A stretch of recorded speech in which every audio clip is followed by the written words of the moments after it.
দেখেন ভাই, আপনারা একটা ছোট বিষয়, আমরা এখন যারা বর্তমানে সোশ্যাল মিডিয়া আছে অ্যাক্টিভ বা চালাই সবসময় দেখি, এই কিছুদিন পর পর দেখা যায় আমাদের দেশের অবস্থা কি, যে 13 বছরের কিশোরী পলাতক, নিখোঁজ, কিডন্যাপিং, 12 বছরের মেয়ে পলাতক, কিডন্যাপিং।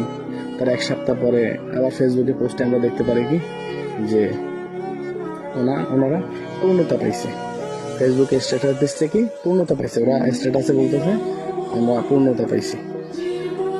13 বছরের মেয়ে আর 28 বছর একটা ছেলের সাথে পালায় যায় বলে কি আমরা পূর্ণতা পাইছি।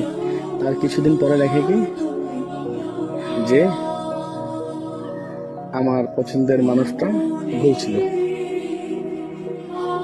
উনি অন্য নারীতে আসক্ত, অন্য পুরুষে আসক্ত। এটা আমরা দেখে আসতেছি। তো এটা নিয়ে কথা না বললে হয় না, এর জন্য আমি আপনাদের মাঝে আসলাম এই কথাটা তুলে ধরার জন্য। দেখেন ভাই, আপনাকে আপনার বাবা মা অনেক কষ্ট করে পড়াশোনা করে গেছে, ওনারা ঠিক মতো খাচ্ছে না, কাজ করতেছে, ওইখান থেকে ঠিক মতো না খেয়ে আপনাদেরকে খরচ দিচ্ছে পড়াশোনা, আপনার পড়াশোনা করতেছেন, ভালো একটা চাকরি করবেন। ভাই বিয়া ঠিক আছে, আপনাদের বিয়া করতে ইচ্ছে করে, প্রেম করতে ইচ্ছে করে, প্রেম করেন, বিয়ে করেন, আপনার বাসায় বলেন। এইভাবে নিজের ক্যারিয়ার নষ্ট করার কোনো অধিকার আপনার নেই। আপনার বাবা মা আপনার যতটুকু ভাবে আপনাকে নিয়ে, আপনিও ভাই অতটুকুই ভাবেন। আর আপুরা তোমাদেরকে বলতেছি, এইভাবে পালায় যায় 6 মাস যাইতে পারে না, 7 মাস যাইতে পারে না, তোমরা বাসা চলে আসো। বাবা মা তোমাদের আপন না, 6-7 মাস পরে থেকে বাবা মা তোমাদের আপন হয়।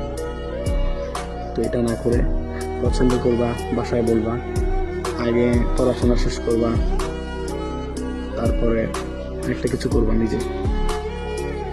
তোমরা পড়াশোনা শেষ করবে না, এর মধ্যে চলে যাবা, 6 মাসও যাইতে পারবে না, তোমাদের ঘরে অশান্তি থাকবে সংসারে, তখন তোমার ডিভোর্স দিয়ে চলে আসবা, তোমার লাইফটা তো নষ্ট হয়ে গেছে। একটা ভুল সারা জীবনে আফসোস, এটা সবার জানা দরকার।